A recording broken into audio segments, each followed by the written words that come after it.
The word love itself is of different meaning to different people now. Um, Sometimes love, some people think it is just physical sex. And love is actually not just physical sex. So if you are going to understand love, first of all, you have to be wholesome so that you can express this. You can project your love to the other person and not just lust. You know, when I'm teaching Tantra, there is a very common problem where a lot of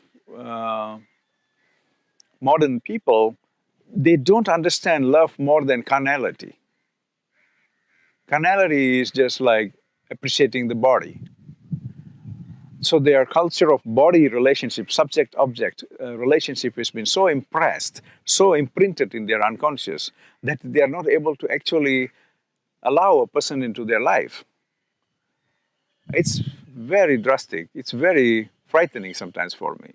Like we are so limited into carnal sexuality.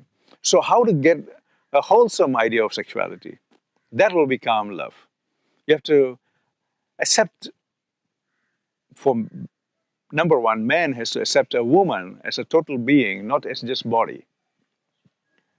You know, and if you can accept a wholesome being, a wholesome person, then there is a chance that there is love. But then to the tantrics, this love is actually from divine, from Shiva and Shakti. And if it is Shiva Shakti or Krishna and Radha or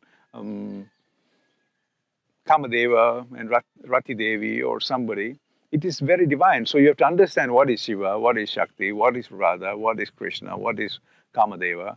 Without all this, there cannot be any transformation of yourself into a wholesome being.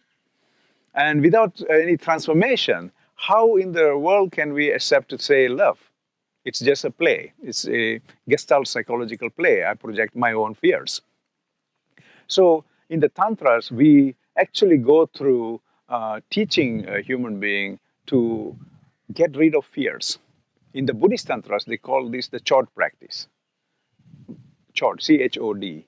And so they slowly get rid of all your subjective identifications and fears.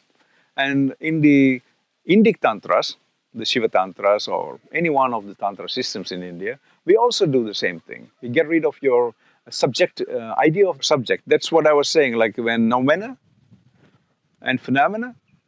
So even noumena is a limiting idea that you are going to be born from this time to this time you're going to go. And this creates fear of death. Fear of death can be a latent fear of death. A latent fear of death can take you away from appreciating your partner. You will be thinking, why? In the unconscious, you'll be thinking, why should I have a relationship? Why should I have a woman? Why should I have this? Why should I have that? A woman will think the same way. What is the point of having this man in my life? Because this fear of death says, your life is so short. What is the big point in having a marriage? Marriage is a bad word. Marriage means ownership. Marriage is not ownership. Marriage is the only way to go to nirvana in these systems.